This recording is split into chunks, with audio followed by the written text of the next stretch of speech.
नमस्कार। भारत के बंटवारे की जो कहानी है वो किसी कमर्शियल मूवी में देखी जाए तो 14 अगस्त 1947 को शुरू होती है और उसके बाद की हुई घटनाएं ही उसमें बताई जाती हैं। पर क्या सच में ऐसा हुआ था कि अखंड भारत 13 अगस्त 1947 को सोया और 14 अगस्त को सुबह उठ करके देखा तो भारत के 3 टुकड़े हो चुके थे, एक ईस्ट पाकिस्तान, एक वेस्ट पाकिस्तान और एक हिंदुस्तान? नहीं, इसके पीछे भी एक कहानी होगी। एक ऐसी कहानी जो जल्दी ना कोई बताता है और ना ही कहीं इतिहास में मेंशन्ड है। मेंशन्ड तो है पर ऐसे इतिहास में जिसको बाहर के लोग अपने नज़रिए से देखते हैं, जो जानते हैं, पर हमारे टेक्स्ट बुक्स में नहीं है। हम इसके बारे में नहीं जानते। और सच मानिए, जब ये इतिहास पढ़ा मैंने तो ये तो पता चला, मेरा एक जो आज तक जो एक गलत फहमी मैंने पाल के रखी थी कि मोहम्मद अली जिन्ना भारत का पहला प्राइम मिनिस्टर बनना चाहता था और इस वजह से भारत को उसने बांट दिया क्योंकि नेहरू ने बनने नहीं दिया उसको प्राइम मिनिस्टर।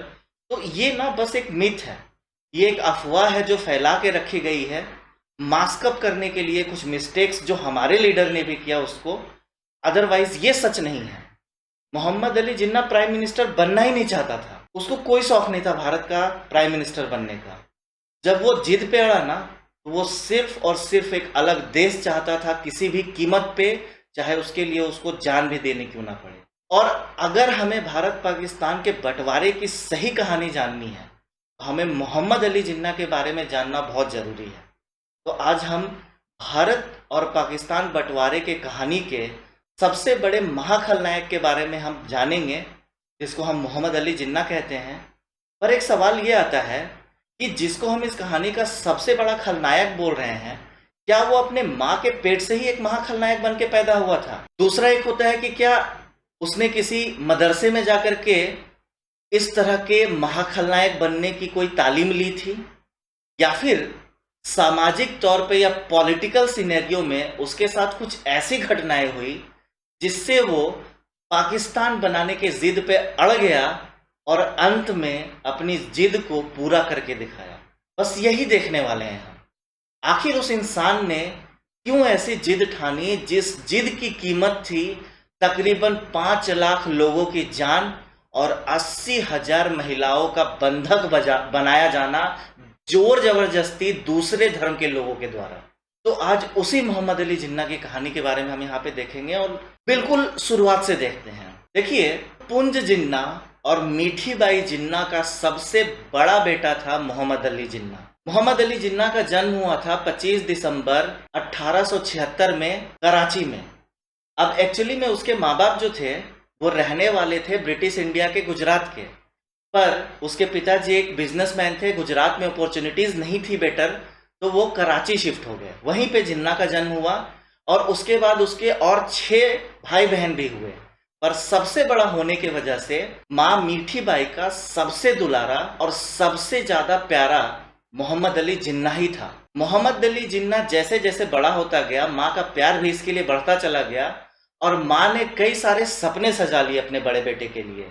और वो यही सपना अपने बेटे को भी दिखाने लगी कि ये जो मेरा बेटा है ये बाकी बच्चों से अलग है और बड़ा होकर के ये एक बहुत ही सफल इंसान बनेगा। इसी सपने को हकीकत बनाने के लिए उन्होंने हमेशा मोहम्मद अली को अच्छे से पढ़ाई लिखाई करने की तालीम बचपन से ही देना शुरू किया।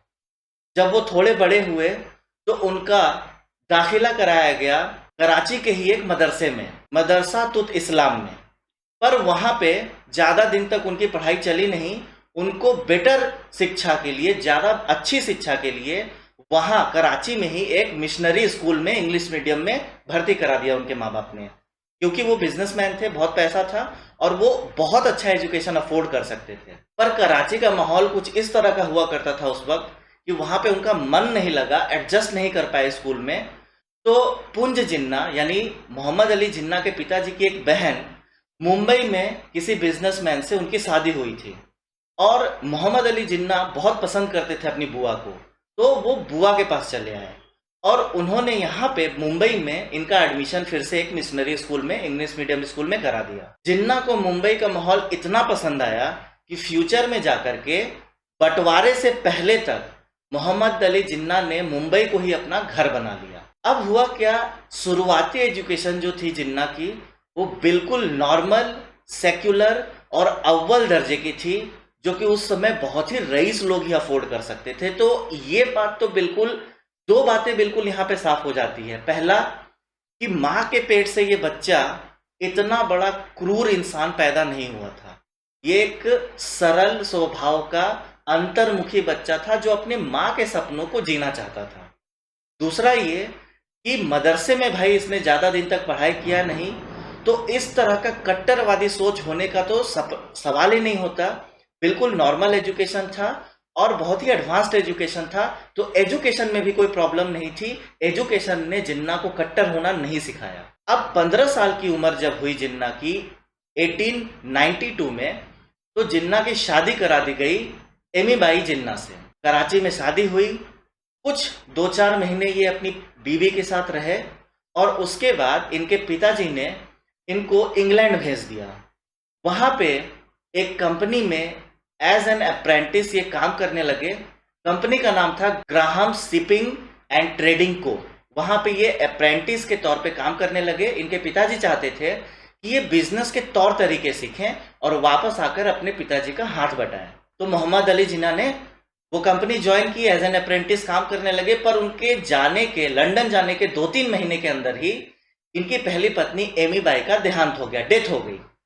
जब ये समाचार मोहम्मद अली जिन्ना को मिला तो वो बिल्कुल टूट गए। उनको बहुत बड़ा सदमा लगा और इससे वो अकेला फील करने लगे। पर फिर भी उन्होंने किसी तरह से अपने आप को मनाया और काम करते रहे। अभी ये सदमा वो बर्दाश्त ही कर रहे थे कि कुछ वर्षों में ही, अभी वो लंदन में ही थे, उनकी माँ का भी देहांत हो गया और इससे जिन्ना को बहुत बड़ा झटका लगा। जिन्ना काफी अकेला फील करते रहे।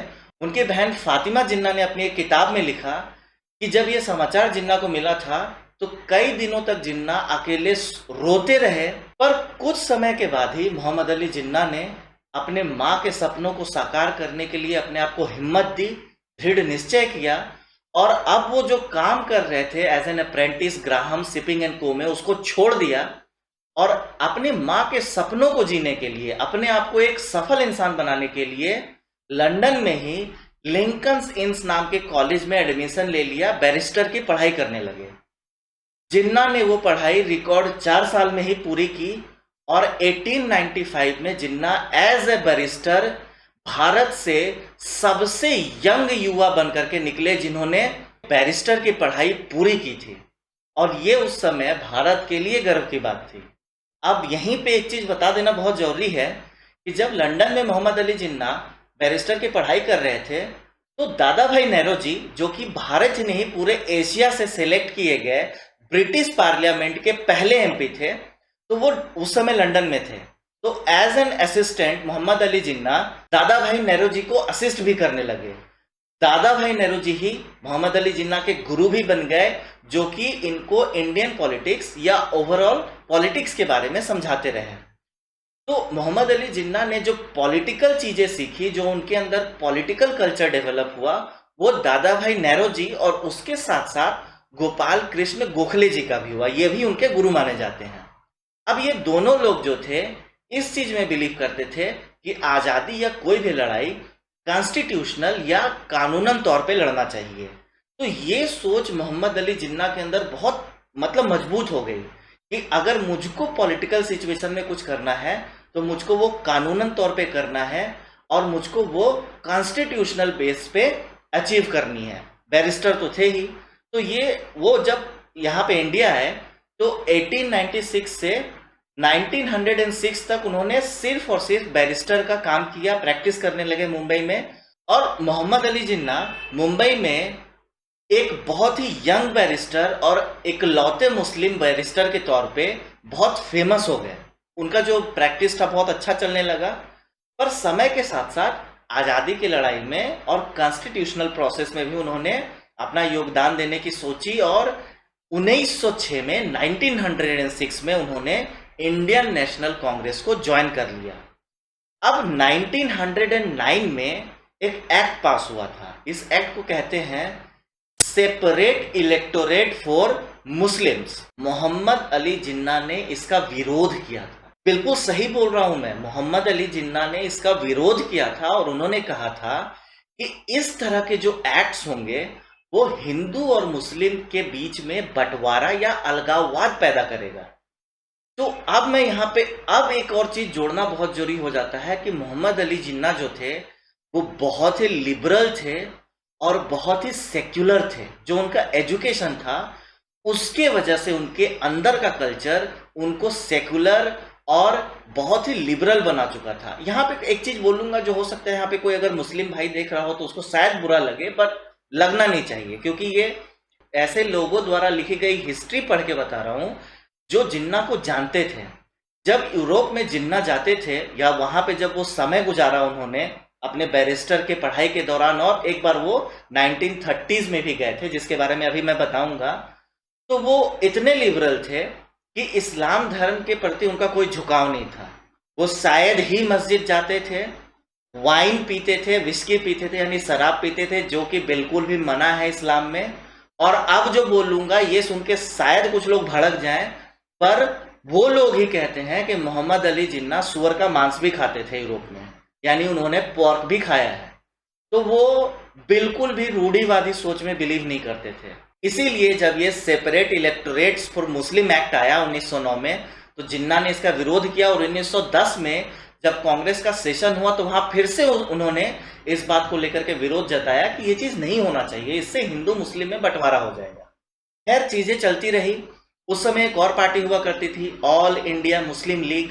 ये रेगुलर बेसिस पे जिन्ना को अप्रोच करती थी कि आप हमारे पार्टी का भी मेंबर बन जाइए क्योंकि आप मुस्लिम हैं और हम मुस्लिम के राइट्स के लिए फाइट करते हैं। पर जिन्ना ने स्टार्टिंग के टाइम में उसको अवॉइड किया। वो उन्होंने ऑल इंडिया मुस्लिम लीग का कोई भी पार्टिसिपेशन या किसी भी तरह का रोल नहीं लिया। पर बार बार अप्रोच करने के बाद ऑन न्यूट्रल ग्राउंड्स उन्होंने 1913 में finally all India Muslim league भी ज्वाइन कर लिया। अब वो एक ऐसे नेता बन चुके थे जो डुअल पार्टी मेंबरशिप मैनेज कर रहे थे और बड़े अच्छे से मैनेज कर रहे थे। 1913 में वो कांग्रेस के भी मेंबर थे और उसके साथ साथ वो ऑल इंडिया मुस्लिम लीग के भी मेंबर थे। ये सिलसिला चलता रहा। ऑल इंडिया मुस्लिम लीग में जाके जिन्ना ने वहां के मुस्लिम लीडर्स को ये समझाया कि ये जो हिंदुओं के खिलाफ भड़काते और बोलते हैं कि हिंदू राज्य अगर बन गया या हिंदू देश अगर बन गया तो तुम लोगों को हिंदू मारेंगे, सताएंगे, ये सिर्फ इसलिए बोलते हैं कि हम इस बात को लेकर के डर जाएं और इसके वजह से अंग्रेज हम पे शासन करते रहे। मतलब फूट डालो और राज करो वाली राजनीति जिन्ना समझाने की कोशिश करते थे मुस्लिम लीडर्स को, और कहीं ना कहीं इस चीज में सफल भी हो रहे थे।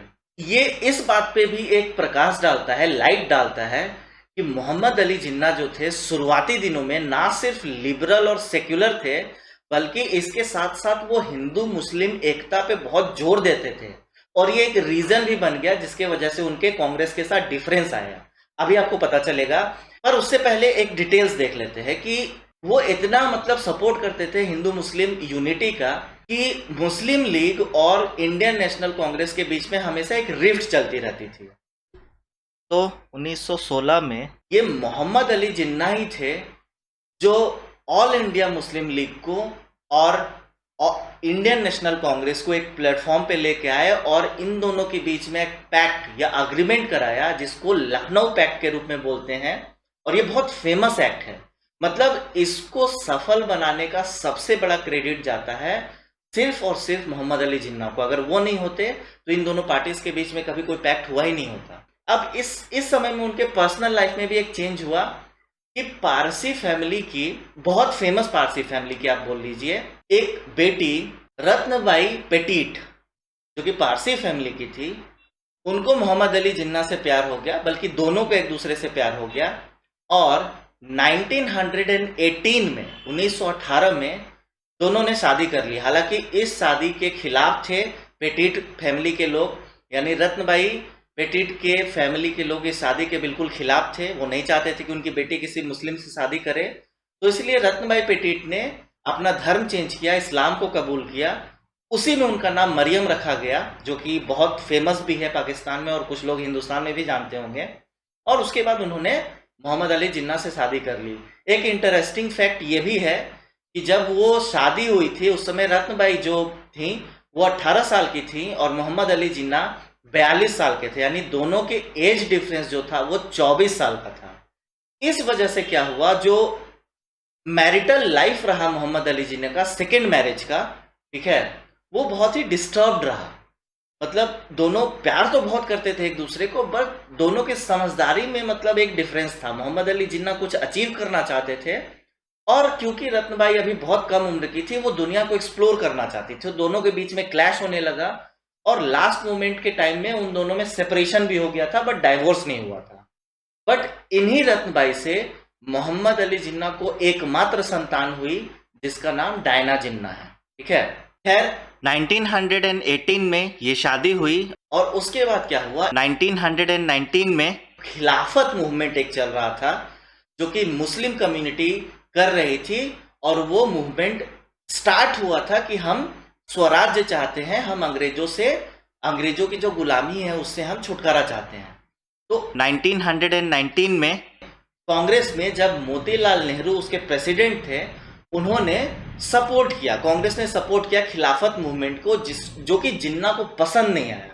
उन्होंने कहा ये खिलाफत मूवमेंट जैसी चीजें बिल्कुल रिलीजियस बैकग्राउंड पे है और रिलीजियस बैकग्राउंड पे कोई काम नहीं होना चाहिए, ये हिंदू मुस्लिम को बांट देगा आगे जाकर के। इसके बाद हुआ क्या, गांधी जी बात करने लगे राम राज्य की, हिंदुओं को मोबिलाइज करने के लिए, हिंदुओं के सेंटिमेंट को जगाने के लिए। इस पे भी जिन्ना ने ऐतराज जताया कि आप राम राज्य की बात क्यों करते हैं, राम राज्य बिल्कुल हिंदू धर्म से जुड़ा हुआ है, अब उनके सेंटिमेंट्स के साथ खेलने वाली बात है, आप न्यूट्रल बातें कीजिए। इस वजह से गांधी और जिन्ना के जो थॉट्स थे वो क्लैश होने लगे। फिर आया 1920, महात्मा गांधी लेकर आए नॉन कोऑपरेशन रिजोल्यूशन, यानी हम क्या करेंगे, एजिटेशन या फिर प्रदर्शन करेंगे, शांत यानी नॉन वायलेंट करेंगे, बट हम गवर्नमेंट के साथ कोऑपरेट नहीं करेंगे। मतलब गवर्नमेंट के साथ कोऑपरेट नहीं करेंगे तो इससे एक मैसेज जाएगा कि अब इंडियंस आज़ादी चाहते हैं और हमें आज़ादी मिल जाएगी। मतलब हम एजिटेशन पॉलिटिक्स करना चाहते हैं, हम विरोध पॉलिटिक्स करना चाहते हैं, बट शांतिवाद तरीके से, अहिंसा के तरीके से। अब मोहम्मद अली जिन्ना वो ठहरे दादा भाई नौरोजी और गोपाल कृष्ण गोखले जी के शिष्य। वो कॉन्स्टिट्यूशन एंड कानून में बिलीव करते थे, एजिटेशन पॉलिटिक्स पसंद नहीं था, उन्होंने इसका विरोध करना स्टार्ट कर दिया कि एजिटेशन क्यों करना, किसी तरह का धरना प्रदर्शन क्यों करना, बात करते हैं कॉन्स्टिट्यूशन का हेल्प लेते हैं। ऑलरेडी कनाडा और ऑस्ट्रेलिया में वहां का सरकार, लोकल लोगों ने सरकार बनाई है, लोकल गवर्निंग बॉडी है, तो हम भी अचीव कर सकते हैं। तो इस बात को लेकर के दोनों के बीच में क्लैश होने लगा। 1920 में ही नागपुर में कांग्रेस का एक सेशन हुआ जो हर साल होता था, तो वही एक रेगुलर सेशन था, ईयरली सेशन था, 1920 में नागपुर में हुआ। उस सेशन में ये खिलाफत मूवमेंट के लीडर जिनका नाम मौलाना मोहम्मद अली था, अब इनको कंफ्यूज मत कीजिएगा, मोहम्मद अली जिन्ना का भी नाम था और मोहम्मद अली ये खिलाफत मूवमेंट के लीडर का भी था, पर इनके नाम के आगे मौलाना लगा हुआ था। तो मौलाना शब्द क्योंकि धर्म मुस्लिम धर्म से जुड़ा हुआ है, तो जिन्ना ने उनको मौलाना बोलने से इनकार कर दिया और गांधी जी को महात्मा बोलने से इनकार कर दिया, क्योंकि महात्मा हिंदू धर्म से जुड़ा है। इस बात से कांग्रेस के लोग इतना खफा हो गए, इन्होंने होटिंग करनी स्टार्ट कर दी। होटिंग का मतलब होता है किसी को बू कर देना, जैसे कोई बोलना चाह रहा है, बू का आवाज करना, शोर मचाना, बोलने ना देना। मोहम्मद अली जिन्ना भाषण देने के लिए बिल्कुल स्टेज पे खड़े हैं, बोलना चाह रहे हैं, बट पूरी की पूरी जो पब्लिक है वो बूइंग कर रही है, हुटिंग कर रही है। जिन्ना बोल नहीं पाए, उनको बीच में ही छोड़ करके हटना पड़ा, स्टेज पर से उतरना पड़ा, और इस घटना से उन्होंने अपने आप को बेइज्जत महसूस किया, बहुत छोटा महसूस किया, और उन्होंने कहा कि कांग्रेस के लिए मैं और मेरे जैसे मानसिकता के लोग अब अनफिट हो गए हैं, इसीलिए 1920 में 1920 में उन्होंने कांग्रेस छोड़ दी। और उसके बाद क्या हुआ, अब वो सिर्फ और सिर्फ ऑल इंडिया मुस्लिम लीग से जुड़े हुए थे, बस उसके एक लीडर बने रहे वो। बट अभी भी कहीं ना कहीं अंदर से वो हिंदू मुस्लिम वाली एकता वाली जो बात थी मोहम्मद अली जिन्ना के अंदर थी, और इसके ऊपर अभी भी वो काम कर रहे थे। वो रेगुलर बेसिस पे कांग्रेस के साथ नेगोशिएट करते और वो कोशिश करते कि जो भी डिसीजन प्रोसेस है उसमें किसी ना किसी तरीके से ऑल इंडिया मुस्लिम लीग्स के लीडर को भी मिलाया जाए, उनको भी साथ में लेकर के चला जाए। बस वो रिलीजियस बैकग्राउंड पे चलना नहीं चाहते थे, वो यूनिटी के बेसिस पे भी चलना चाहते थे।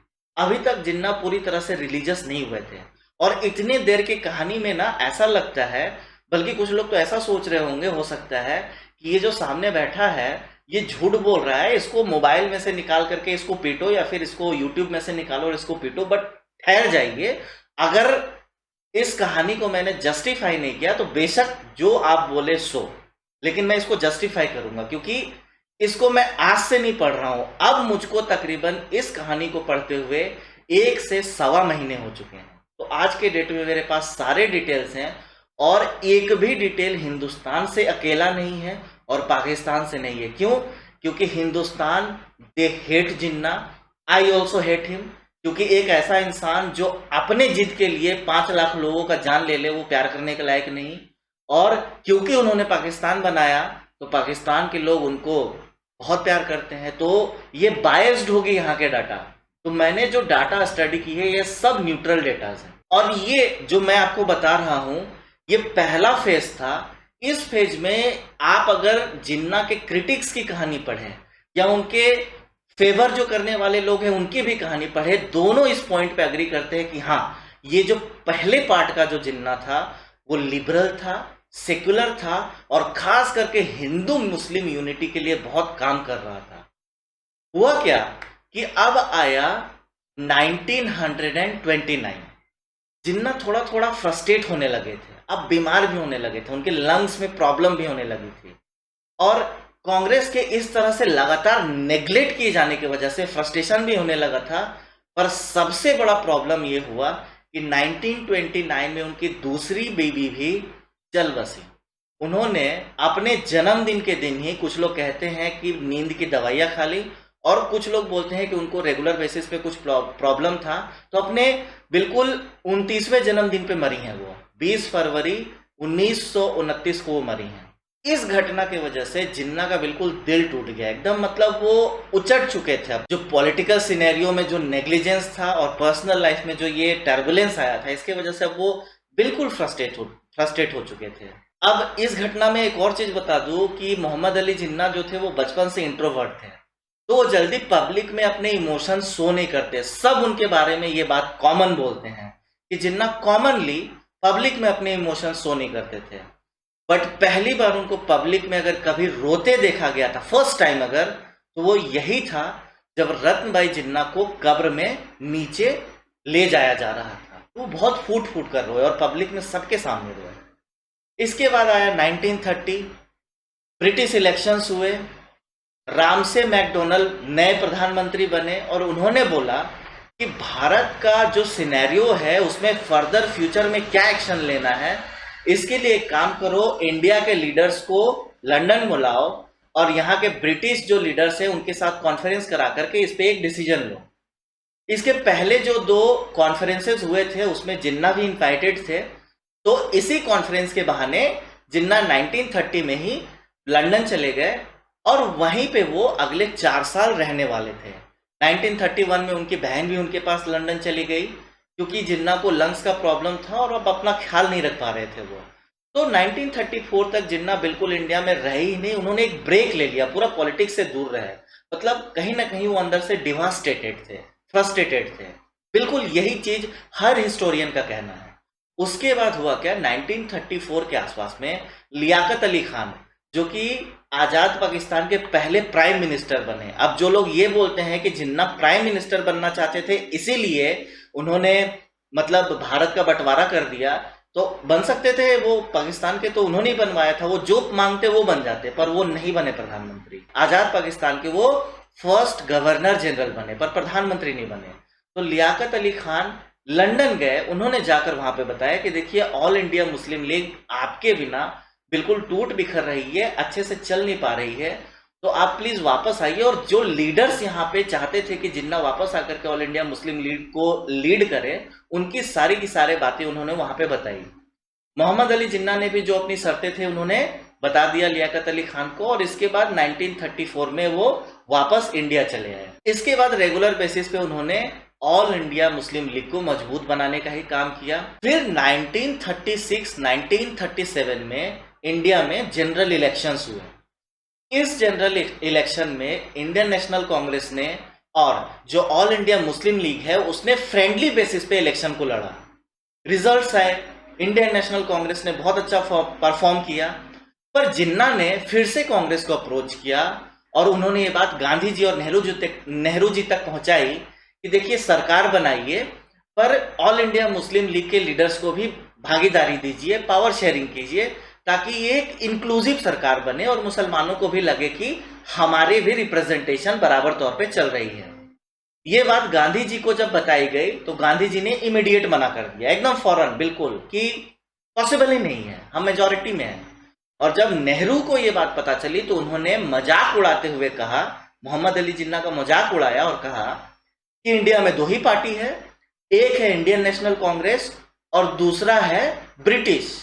दो party, British and Indian national Congress, तीसरा कोई पार्टी ही नहीं है इंडिया में भाई। तो मतलब वो इंडिया जो ऑल इंडिया मुस्लिम लीग थी उसको पार्टी ही नहीं मानते थे। इस घटना ने ना सिर्फ मोहम्मद अली जिन्ना बल्कि ऑल इंडिया मुस्लिम लीग को एक रियलिटी चेक के जैसा दिया कि ये जो कांग्रेस है ये मेजॉरिटी ऑफ मुस्लिम सीट्स जीत के आई है, सारे मुस्लिम्स को अपोजिट बेंच पे बैठा दिया है, और अगर हम किसी भी तरह से अगर मुस्लिम्स को रिप्रेजेंट भी करें फिर भी मेजॉरिटी आज़ाद हिंदुस्तान में इन्हीं लोगों की रहेगी, तो हम तो हमेशा पावरलेस रहने वाले हैं। हम इलेक्ट तो होंगे पर हम कुछ कर नहीं पाएंगे। ये अब कहीं ना कहीं एक टर्निंग पॉइंट था। अब ये इंसान कंप्लीटली कम्युनल एंड पूरी तरह से कट्टर बनने वाला था। यही टर्निंग पॉइंट माना जाता है। इसके सारे जो पहले जो पॉइंट थे उसने कहीं ना कहीं एक इनके दिल पे एक धक्का दिया था, पर इसने बिल्कुल इनको तोड़ दिया। इन्होंने बिल्कुल अपने आप को, अपनी पार्टी को नेग्लेक्टेड महसूस किया। और अब यहाँ पे एक चीज जोड़ता हूं कि उस समय उर्दू के एक बहुत बड़े पोएट, लेखक और फिलोसोफर थे मोहम्मद इकबाल। उन्होंने कभी 1930 में इलाहाबाद में एक बार कहा था कि अगर मुसलमानों को अपने अगर धर्म की या अपने राइट्स की रक्षा करनी है तो उनको एक अलग स्टेट चाहिए ब्रिटिश इंडिया में। तो उनसे इनिशियल फेज में मोहम्मद अली जिन्ना का पटता नहीं था।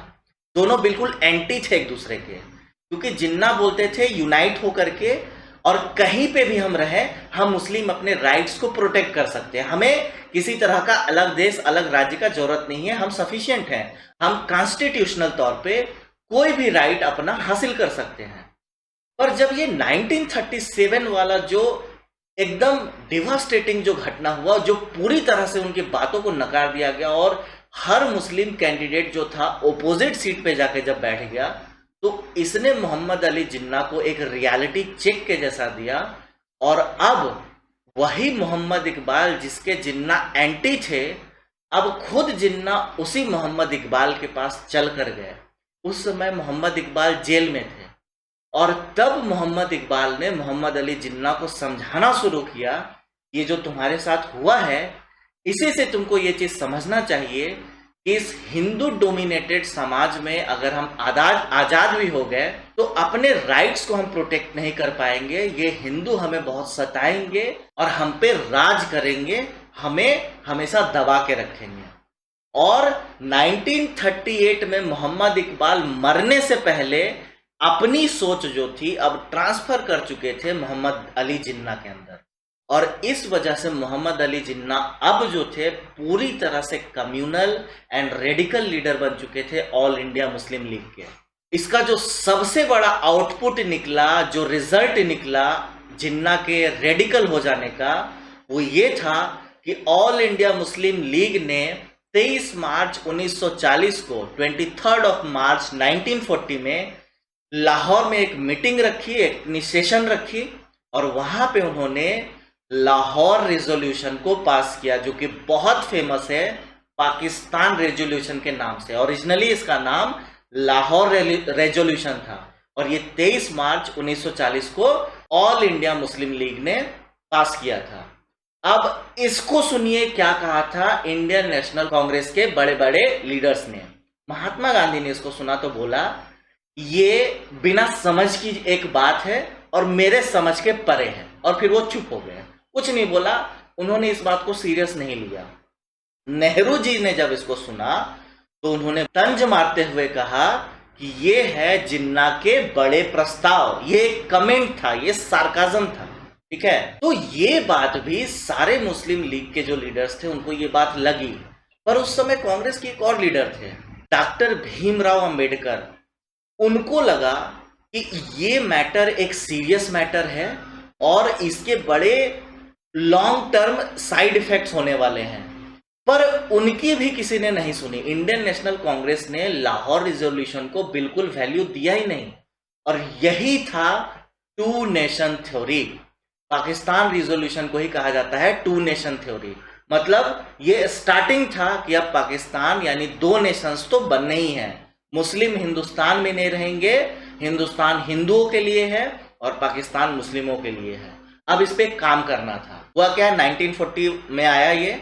1941 में क्विट इंडिया मूवमेंट स्टार्ट हुआ। 1942 में कांग्रेस ने अब एकदम जोर पकड़ लिया कि भारत मतलब अंग्रेजों तुम लोग इमीडिएटली भारत छोड़ो। एकदम ये एजिटेशन पीक पे चला गया और जितने बड़े बड़े कांग्रेस के लीडर्स थे वो सारे के सारे जेल में भर दिए गए। महात्मा गांधी, सरदार वल्लभ भाई पटेल, नेहरू जी, हर कोई जेल चला गया। हो गया क्या, कांग्रेस के बड़े लीडर चले गए जेल। लेकिन क्योंकि एजिटेशन पॉलिटिक्स में जिन्ना बिलीव नहीं करते थे और वो प्रेसिडेंट थे ऑल इंडिया मुस्लिम लीग के, तो ना वो जेल गए और ना ही अपने पार्टी के किसी इंसान को एजिटेशन करने दिया, ना और कोई दूसरा जेल गया। तो ये सारे ऑल इंडिया मुस्लिम लीग के जो लीडर्स थे वो बाहर रह गए।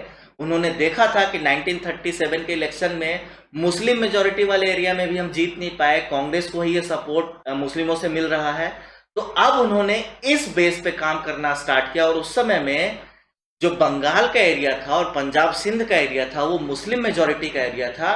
यहां पे अपनी पार्टी को मजबूत बनाने का काम इन लोगों ने स्टार्ट कर दिया।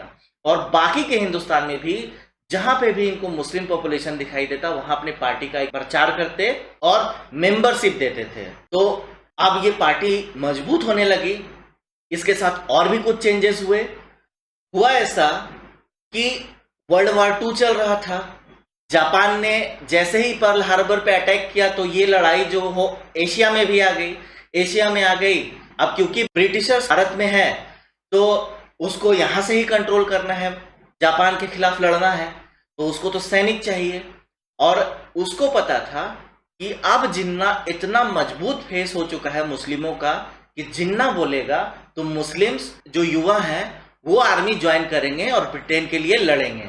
तो इन लोगों ने क्या किया, जो ऑल इंडिया मुस्लिम leaders, all India Muslim league के जो लीडर्स थे उनको लंदन बुलाया मीटिंग के लिए और जिन्ना को काफी इज्जत दिया और इनसे कहा कि आपकी जो भी बातें हैं टू नेशन थ्योरी है, इसको हम जरूर सुनेंगे और जब भी आप आज़ादी मिले आपकी बातों का हम ध्यान रखेंगे, पर अभी के लिए हमें सैनिक चाहिए लड़ाई लड़ने के लिए।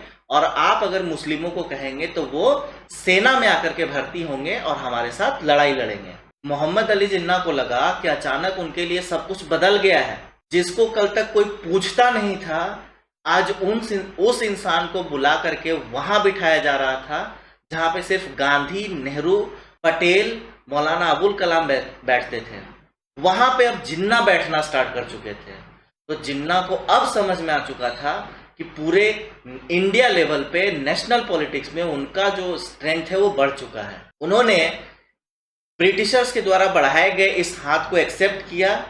और अब जो लोग ये कहते थे कि जिन्ना ब्रिटिशर्स का एक एजेंट था, तो यस, 1942 के बाद से जिन्ना ने मोस्टली ब्रिटिशर्स के लिए एक एजेंट का ही काम किया है और मुस्लिम युवा को आर्मी में भर्ती कराने का काम किया है ताकि बाद में ब्रिटिश इनको हेल्प करे एक अलग नेशन बनाने के लिए। तो यहाँ पे एक और चीज बताता चलता हूँ कि मैंने एक बीजेपी लीडर का एक भाषण देखा था, नाम नहीं बताऊंगा उन लीडर का, पर उन्होंने कहा था कि मोहम्मद अली जिन्ना चाहते थे कि क्योंकि ब्रिटिशर्स ने मुस्लिमों से यानी मुगलों से सत्ता ली थी, तो जब आजादी देकर जा रहे हो तो हिंदुस्तान मुगलों को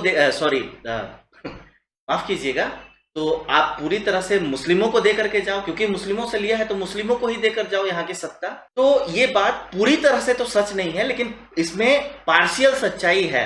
1942 और 43 के बीच में एक कॉन्फ्रेंस हुआ था ब्रिटेन में और वहां पे जिन्ना ने कॉन्फ्रेंस में पब्लिकली ये बात कहा था कि ऐसे प्रोविंस ब्रिटिश इंडिया के जहां पे मेजॉरिटी मुस्लिम्स की है या फिर जहां का राजा मुस्लिम है, आप वो सत्ता उसी मुस्लिम को दे करके जाओ। जहां मेजॉरिटी मुस्लिम्स की है वहां पे मुस्लिम्स को सत्ता दे दो, और जहां का लीडर मुस्लिम है वहां का सत्ता मुस्लिम को दो। तो ये बात कही है जिन्ना ने।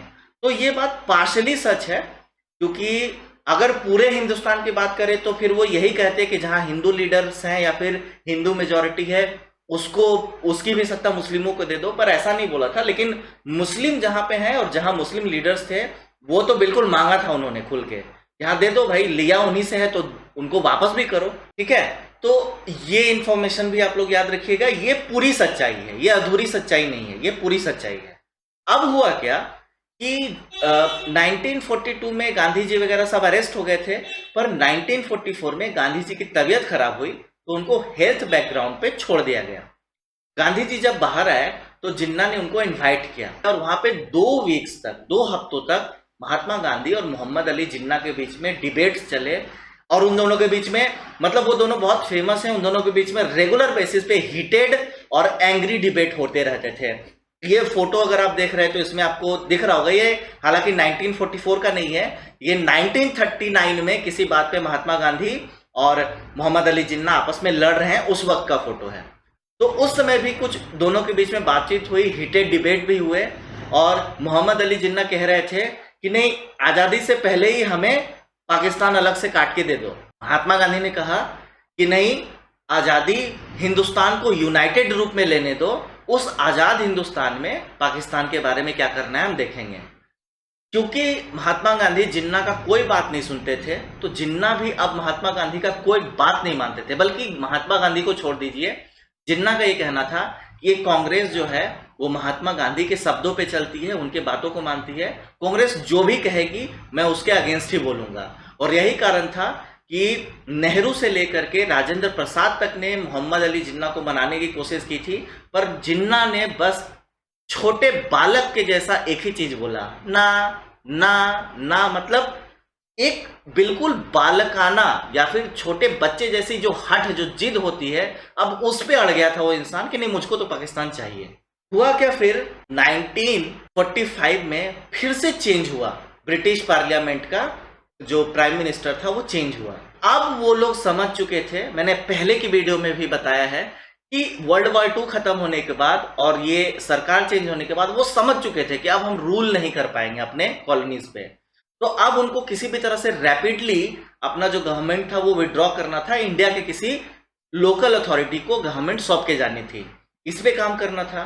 ये जो विस्काउंट वेवेल थे, इंडिया के वाइसराय थे उस समय में, 1945 के टाइम में, उनको बोला गया कि तुम भाई इंडिया जाओ और बोलो कि हम जनरल इलेक्शन कराएंगे, सेंट्रल एंड प्रोविंशियल इलेक्शंस दोनों कराएंगे एक ही साथ, और हम अब सत्ता हिंदुस्तान के लोकल बॉडी को देना चाहते हैं।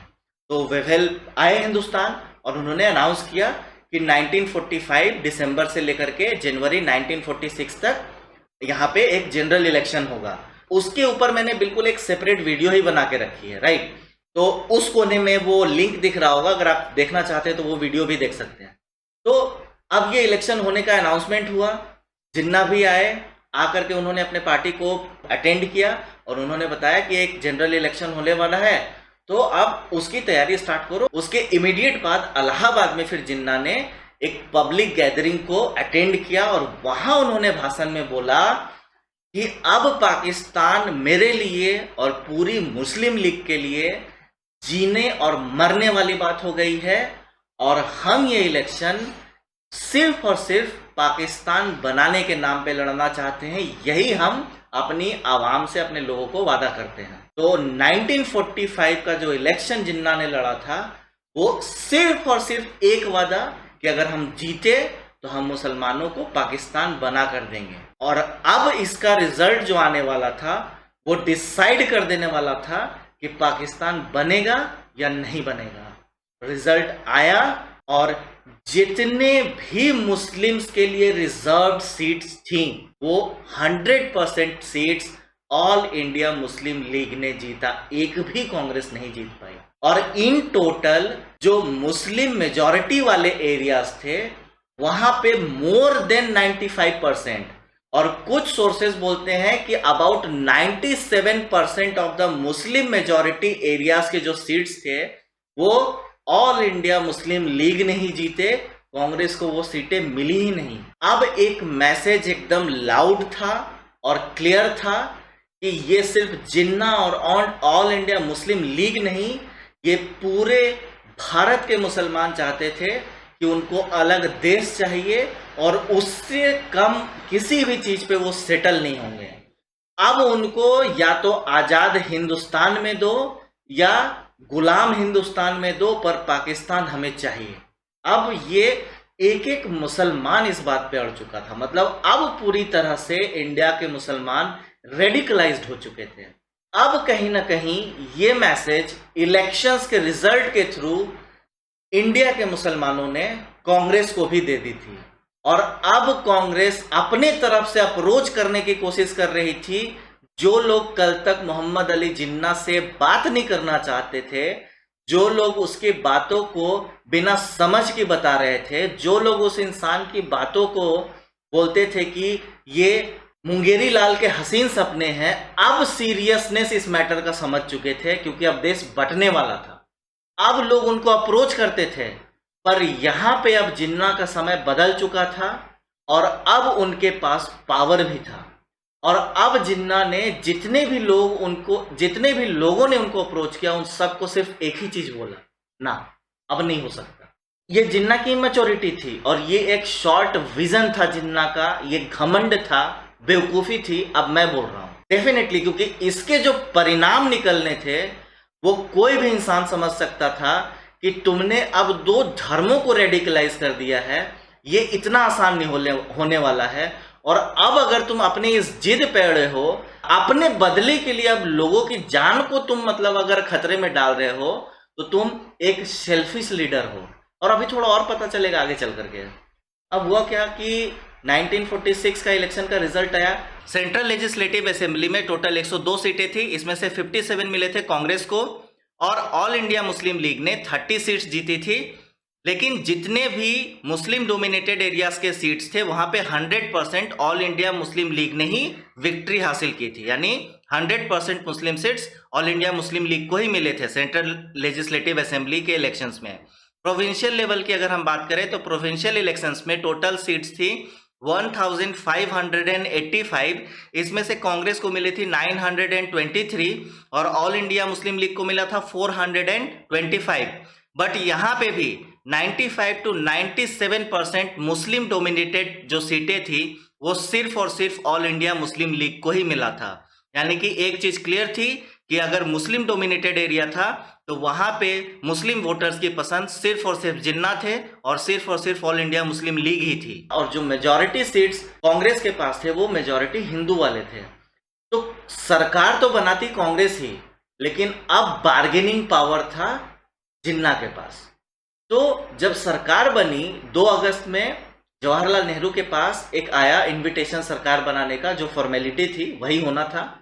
तो कांग्रेस ने सरकार तो बनाई और उस समय उन्होंने इनवाइट भी किया, ऑल इंडिया मुस्लिम लीग को इनवाइट किया कि आओ अब सरकार बनाते हैं, देश आजाद होने वाला है। जिन्ना ने इमीडिएटली मना कर दिया कि नहीं, मैं नहीं बना रहा तुम्हारे साथ मिलकर सरकार, ठीक है। लेकिन बाद में कुछ बार्गेनिंग करने के बाद और जवाहरलाल नेहरू के समझाने के बाद अक्टूबर में ज्वाइन किया, लेकिन फिर से अलग होने के लिए ही हुआ ऐसा कि अब जब सरकार बन चुकी थी तो जवाहरलाल नेहरू फिर से लॉर्ड वेवेल के पास गया और बोले कि भाई अब तुम कमेटी बना दो, हम कॉन्स्टिट्यूशन बनाना चाहते हैं। तो जिन्ना भड़क गया, बोला कि नहीं पहले देश बनाओ मेरा, पाकिस्तान अलग। तो फिर अब था क्या, अंग्रेजों को जल्दी थी कि भाई हमें जाना है अब इंडिया को छोड़ करके, यहां से निकलो जितना जल्दी हो सके। तो अब तुरंत क्या किया, वेवेल ने जिन्ना को और जवाहरलाल नेहरू को लंदन बुलाया कि तुम लोग मेरे पास आओ, बात करनी है। वहां पे आने के बाद अग्रीमेंट हुआ जिन्ना और नेहरू और बाकी सारे लीडर्स में, अच्छा ठीक है हम कॉन्स्टिट्यूशन तो बना लेंगे, लेकिन जो इस कॉन्स्टिट्यूशन को एक्सेप्ट नहीं करना चाहता, इसको इम्प्लीमेंट नहीं करना चाहता, हम उस पर जोर नहीं डालेंगे, जोर जबरदस्ती नहीं करेंगे।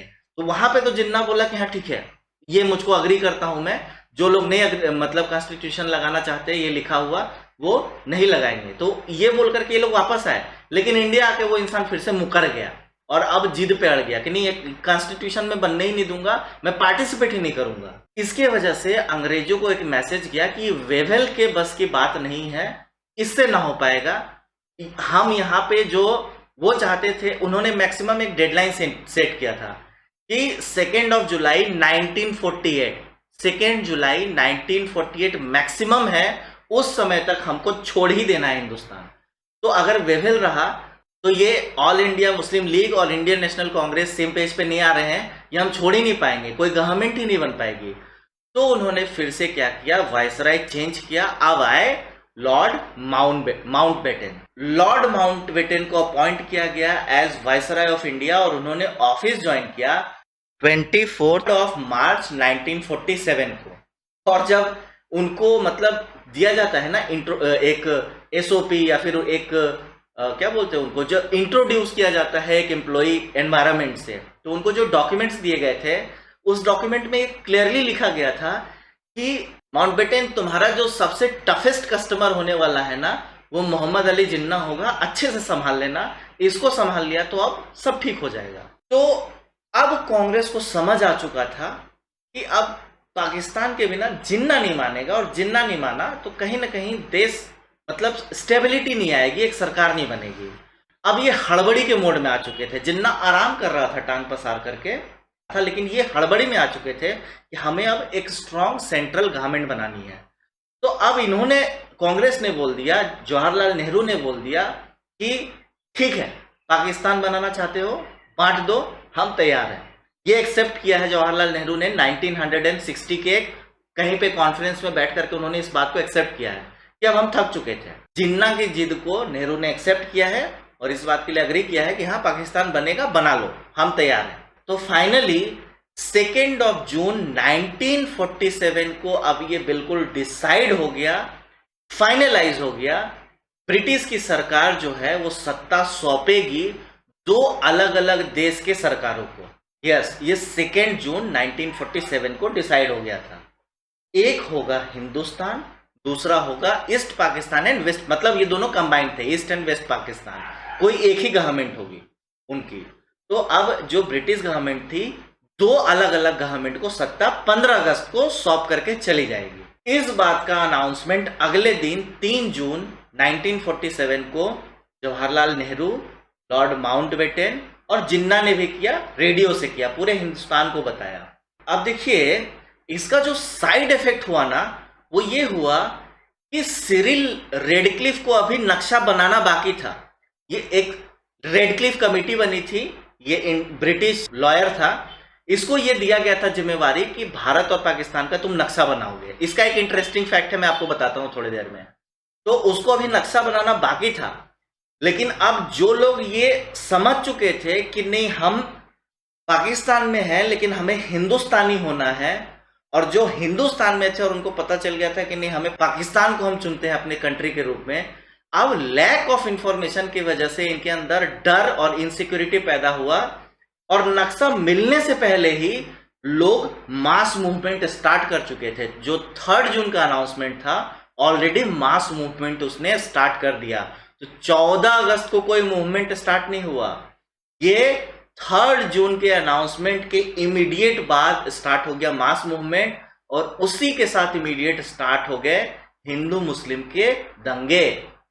रेडक्लिफ के बारे में एक चीज बताना चाहता था मैं, बहुत इंटरेस्टिंग, कि ये रेडक्लिफ जो था ना, उसको पता था कि मैं ये जो नक्शा बनाऊंगा, इस नक्शे से ना हिंदुस्तानी खुश होंगे और ना ही पाकिस्तानी खुश होंगे। और इसका रीजन उसको पता था अच्छे से, क्योंकि ये बंदा ना पेरिस से ज्यादा ईस्ट कभी आया ही नहीं था। जो मैक्सिमम ईस्ट ये आया था कभी, वो पेरिस था। मतलब हिंदुस्तान में इसने कदम नहीं रखा, लेकिन ये हिंदुस्तान को बांट रहा था और पाकिस्तान क्रिएट कर रहा था। जिसको पता था कि इससे गड़बड़ होगी, जो हुई। और आज पता चलता है हमें कि हमारे एलओसी पे किस तरह का जो लफड़े चलते रहते हैं, एवरीडे बॉर्डर डिस्प्यूट चलता रहता है। तो इसको पता था कि ये होगा, इसीलिए इस डिस्प्यूट को जान करके उसने कभी अपना फी नहीं लिया। इसको पता था कि मैं काम ढंग से कर नहीं पाया हूं, इसने अपने काम का फी नहीं लिया था ब्रिटिश गवर्नमेंट से। खैर जो भी हो, तो ये मास मूवमेंट स्टार्ट हुआ। उसके बाद 7 अगस्त 1947, 7 अगस्त 1947 को मोहम्मद अली जिन्ना अपनी बहन फातिमा जिन्ना के साथ लॉर्ड माउंटबेटन के प्लेन में बैठा और फाइनली लास्ट टाइम हमेशा हमेशा के लिए लाहौर चला गया, पाकिस्तान चला गया, कभी लौट के वापस नहीं आने के लिए। और 11 अगस्त को उसने कॉन्स्टिट्यूशन कमेटी को गठित किया और पब्लिक को संबोधित किया। अब यहाँ पे एक चीज समझाता हूं, जिस बेवकूफ इंसान ने बचकाना जिद के वजह से हिंदू मुसलमान के रेडिकल थॉट पे हिंदुस्तान को बांट दिया था, उसने जाके वहां पे लोगों को भाषण क्या दिया सुनिए कि तुम्हें मंदिर जाना है जाओ, तुम मस्जिद जाना है जाओ, तुम चर्च जाओ, तुम गुरुद्वारे जाओ, कोई फर्क नहीं पड़ता। ये देश लिबरल है, ये देश सेकुलर है और ये हमेशा ऐसा ही बना रहेगा। यहाँ के लोगों का कोई धर्म नहीं होगा। और ये इन द सेंस मैं ये बोल रहा हूँ कि पर्सनल तौर पे तो धर्म होगा, लेकिन जो प्रोफेशनल तौर होगा या फिर जो पॉलिटिकल बेसिस होगी, उस बेसिस पे इस देश का कोई धर्म नहीं होगा। हम एक न्यूट्रल धर्म होंगे। इसीलिए डेफिनेटली वो देश इस बात को साबित करता है शायद फॉल्स सेंस में कि 20% से 23% वाले हिंदू और सिख आज 2% बचे हैं। और इमीडिएटली आज़ादी के बाद वहाँ पे ऐसे ऐसे दंगे हुए हैं हिंदू और सिखों के खिलाफ, जिसके बारे में अगर बताता रहूं तो ये वीडियो पता नहीं 2-3 घंटे की हो जाएगी। इतना ज़्यादा पढ़ा मैंने इसके बारे में। इतना मूर्ख था ये इंसान और इसको ये लगा था कि इसने बिल्कुल धर्म के बेसिस पे, रेडिकल बेसिस पे एक देश को बांटा है। और इसको लग रहा था कि मेरे देश में मतलब कम्युनल बेसिस पे बंटवारा लोगों के बीच में नहीं होगा, मेरे यहाँ पे लोग जो होंगे सेक्युलर होंगे। इतना शॉर्ट विजन वाला इंसान कैसे हो सकता है यार कोई, ठीक है? इतना मूर्ख था अभी ये। खैर जो भी हो, तो 11 अगस्त को इसने ये कमेटी बनाई, लोगों को संबोधित करके ये भाषण दिया। 14 अगस्त को पाकिस्तान आजाद हुआ और उसके बाद अगले साल जिन्ना मारा गया क्योंकि लंग्स का उसको प्रॉब्लम था। सिर्फ आजादी से 1 साल ही ज्यादा जी पाया वो, और इसके बाद वो कुछ नहीं भोग पाया। अब आप सोच रहे होंगे कि मतलब मेरा कंक्लूजन क्या है? मेरा कंक्लूजन यही है ना कि जिद जो होती है ना, एक लिमिट से ज्यादा हो जाए ना तो हमेशा इंसान के लिए बुरी ही होती है। देखो, जिन्ना ने पाकिस्तान क्रिएट क्यों किया था? अपने जिद की वजह से। एक्चुअली में मुस्लिम्स इनसिक्योर थे क्या? आपको लगता है कि आज इंडिया में मुस्लिम इनसिक्योर हैं? रियली में हम जिस आजादी से अपनी बातों को नहीं बोल सकते ना, उससे ज्यादा ये लोग बोल देते हैं। एक घटना बताता हूँ आपको। मैं पटना में रहता था, बच्चा था, मैच हो रहा था इंडिया पाकिस्तान का, और वहाँ का सुल्तानपुर एक एरिया है, मुस्लिम मेजोरिटी वाला एरिया है। मैं ट्यूशन पढ़ के आ रहा था अपने घर के तरफ, अचानक से ताली बजने लगी, हो हल्ला होने लगा, और मैं जाकर के वहाँ पे लोग टीवी देख रहे थे। मैंने जाकर पूछा, भाई साहब क्या हुआ? मैं क्या एक्सपेक्ट करूंगा, चौके छक्के लगे होंगे, ठीक है, समथिंग गुड। द पर्सन, जो आदमी था, उसने मुझको रिप्लाई दिया, भाई तेंदुलकर आउट हो गया, ठीक है। और वो बिल्कुल आजादी से खुल के ये बात बोल रहा था इंडिया में। आप ये बात पाकिस्तान में जाके बोल दो, ठीक है, और जिंदा वापस चले आओ, मान जाऊंगा मैं। तो सच में यहाँ पे आजादी जितनी ज्यादा है ना, मैं पश्चिम बंगाल का रहने वाला हूँ। एक बार वहां पे मुस्लिम भड़क गए, बहुत मारा उन्होंने हिंदुओं को, ठीक है, और उन्होंने अपने एरिया में पाकिस्तान का झंडा फहराया था। और ये वो चीजें हैं जो इन 2 आंखों ने देखी है, इन 2 कानों ने सुनी है। मैं किसी की सुनाई नहीं बोल रहा हूं, मैंने जो अपने लाइफ में देखा है ना, इससे ज्यादा चीजें भी देखी हैं, और भी चीजें बताने को बता सकता हूं।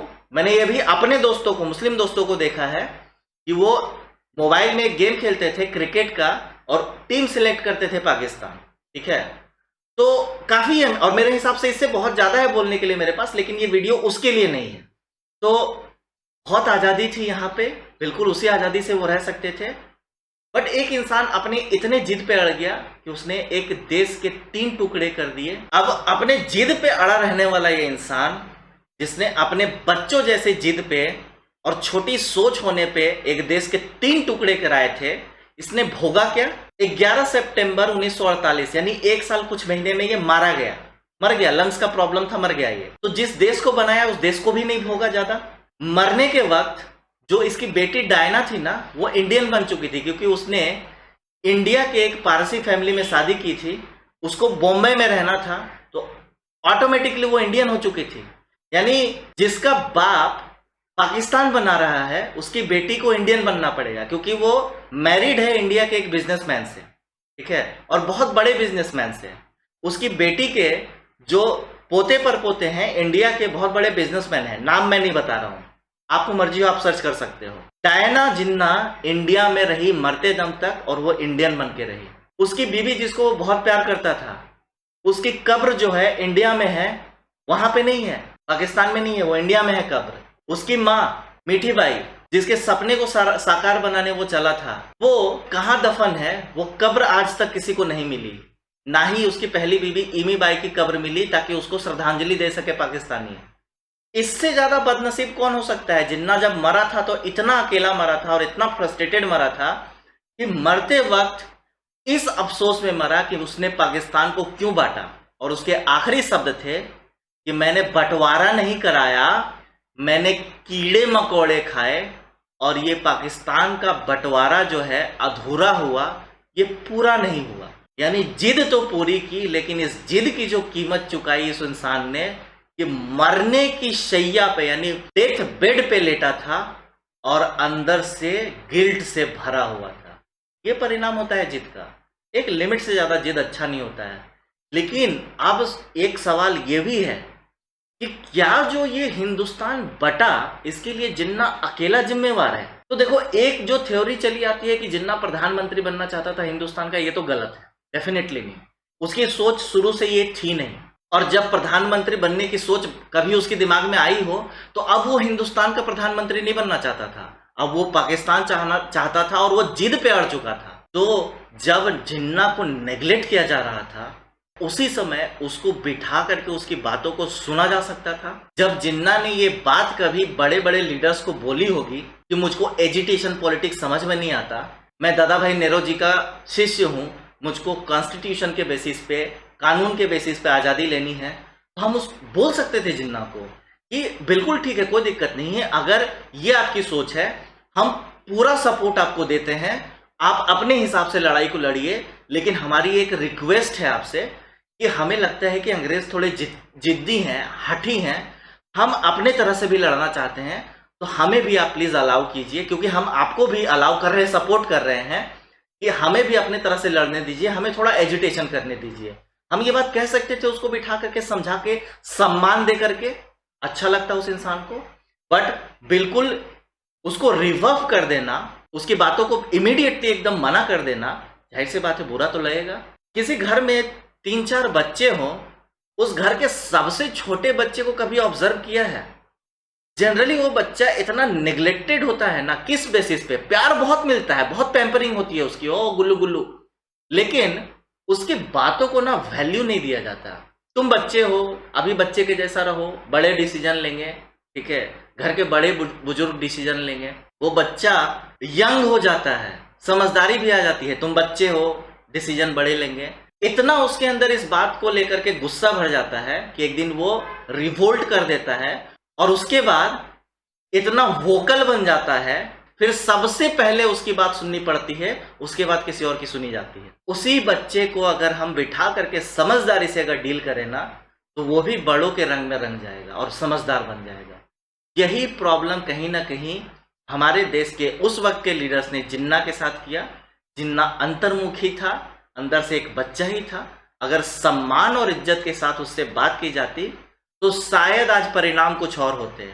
उसको बेइज्जत करना, उसके बातों को हर वक्त नकार देना और उसके एग्जिस्टेंस को एक्सेप्ट नहीं करना, उसके पार्टी को हमेशा एक नॉन एग्जिस्टेंट पार्टी बोलना, ये जिन्ना का अपमान था।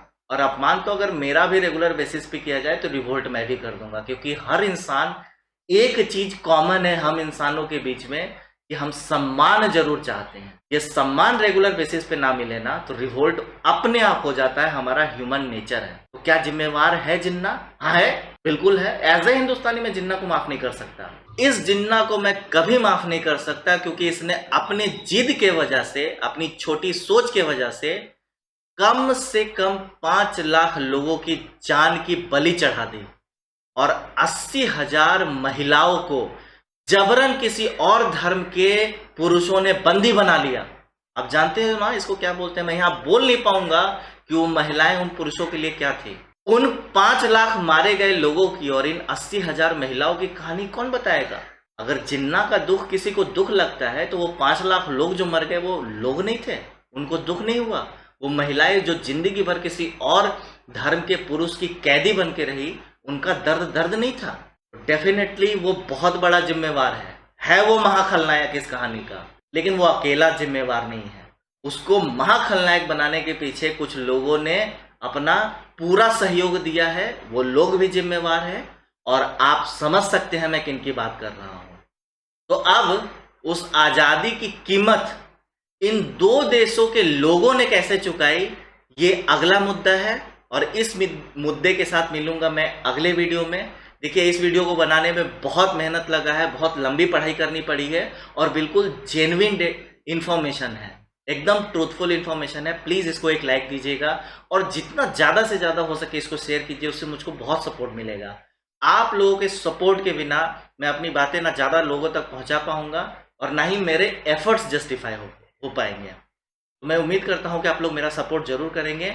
इसी के साथ मिलता हूं बहुत जल्द आपके साथ, उस कीमत के साथ जो इस देश के लोग और उस देश के लोगों ने चुकाई है जिन्ना के बंटवारे की जीत के लिए। तब तक अपना ख्याल रखिए और स्वस्थ रहिए। नमस्कार।